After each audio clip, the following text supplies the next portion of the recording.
Hey, salut, c'est Nico. Bienvenue sur la Minute NC Fitness. Aujourd'hui, on parle nutrition, on parle digestion. À chaque fois que tu manges, tu sollicites tes intestins. Ils jouent un rôle clé pour renforcer tes défenses et participent à la réponse immunitaire. C'est l'immunité intestinale. En fait, ils forment comme un rempart contre les agents pathogènes qui veulent circuler dans ton organisme. Cependant, cette barrière intestinale, elle est fragile, elle est hypersensible. Elle peut vite être déséquilibrée si elle est perturbée justement par ces agents pathogènes. Elle fonctionnera plus correctement et aura plus son rôle de protection.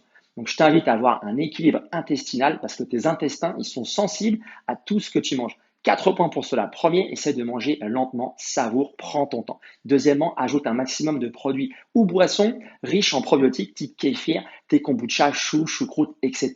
Mange un maximum de fruits et légumes. Et si tu es vraiment sensible, attention aux produits qui contiennent lactose, sucre raffiné et gluten. Prends soin de ton immunité en prenant soin de tes intestins.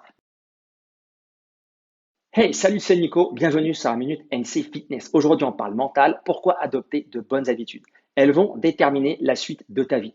Les habitudes forment ta routine. Elles sont présentes au quotidien et peuvent avoir des répercussions positives ou négatives, puisqu'en fait, elles produisent des résultats à court, moyen ou long terme. Voilà pourquoi elles influencent ta vie. À toi ensuite d'identifier tes objectifs et de travailler sur tes habitudes. Donc, si tu veux réaliser tes envies, tes projets, tu dois mettre en place de bonnes habitudes et donc ensuite éliminer les mauvaises. Ce qui est bien, c'est qu'en travaillant sur l'élimination des mauvaises, tu travailles sur l'acquisition de bonnes habitudes. Donc au fur et à mesure, tu vas créer des automatismes, tu vas gagner du temps et économiser de l'énergie. Et à l'heure actuelle, avec tout qui va extrêmement vite, c'est un gros avantage. Plus de temps, plus d'énergie, tu vas pouvoir apprendre de nouvelles choses et atteindre ton objectif dans les meilleures conditions, plus sereinement.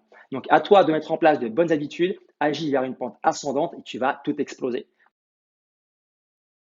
Hey, salut, c'est Nico. Bienvenue sur la Minute MC Fitness. Aujourd'hui, on parle fonte musculaire, processus naturel lié au vieillissement. On appelle ça la sarcopénie, perte de masse musculaire liée à l'âge. On estime qu'à partir de 30 ans, on perd environ 1% de masse musculaire par an et ça s'accélère à 50 ans puisqu'on perd environ 3% de masse musculaire par an. Ça entraîne quoi? Une baisse de ton métabolisme. Donc, tu brûles moins de calories au repos, douleur corporelle et mobilité réduite. Bref, c'est que du bonheur.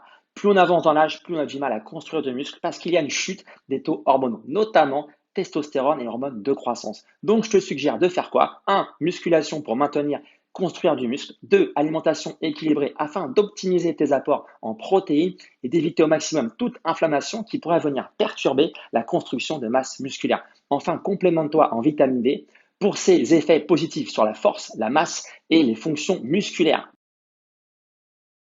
Hey, salut, c'est Nico. Bienvenue sur la Minute NC Fitness. Aujourd'hui, on parle perte de poids, outil perte de poids, la balance. Bien ou pas bien? Selon moi, la balance, elle pose problème. Pourquoi? Parce qu'il n'y a pas de rapport, il n'y a pas de relation humaine, quelqu'un qui va t'aider à entretenir ta motivation, voir où tu en es, tes progrès, analyser. Donc là, au niveau du sport, au niveau de l'alimentation, la mise en place d'habitudes, voir ton état d'esprit, ton humeur, ton mental, bref, ça va être compliqué ensuite pour apporter des ajustements. La balance, ça, elle ne peut pas le faire. Ça te donne juste un chiffre à l'instant T. Donc ça peut aussi évoluer et changer en fonction de comment tu as dormi, en fonction de ce que tu manges, etc.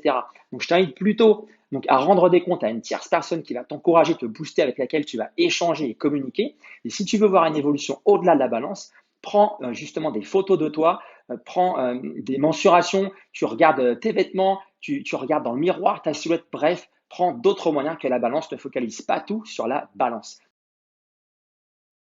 Hey, salut, c'est Nico. Bienvenue sur la Minute NC Fitness. Aujourd'hui, j'ai envie de te parler de la douche froide. Bien connue pour ses bienfaits, amélioration de la circulation sanguine, récupération musculaire, élasticité de la peau, stimulation immunitaire, meilleur sommeil, brûleur de calories, bref, plein de choses. Tout n'est pas forcément 100% validé par la science, mais ça ne peut pas te faire de mal. En revanche, et c'est là où je voulais en venir, je pense, selon moi, que ça peut avoir un impact sur ton mental. Justement, j'en parlais dans un précédent post. Comment renforcer ton mental? Eh bien, la douche froide peut être un bon outil. Tu es face à tous les ingrédients qui te permettent de renforcer ton mental. Tu sors de ta zone de confort, tu te dépasses et tu fais face à la difficulté. Personnellement, ça fait 1 an et demi que je le pratique et quand je passe de l'eau tiède à l'eau froide, j'ai toujours cette petite voix qui me dit T'es sûr de toi? Bref, je t'invite à essayer sur quelques semaines à me refaire un retour d'expérience. Tu verras, tu ne seras pas déçu et je te garantis un mental d'acier. Allez, merci pour ton temps, j'attends ton retour dans les commentaires. Ciao!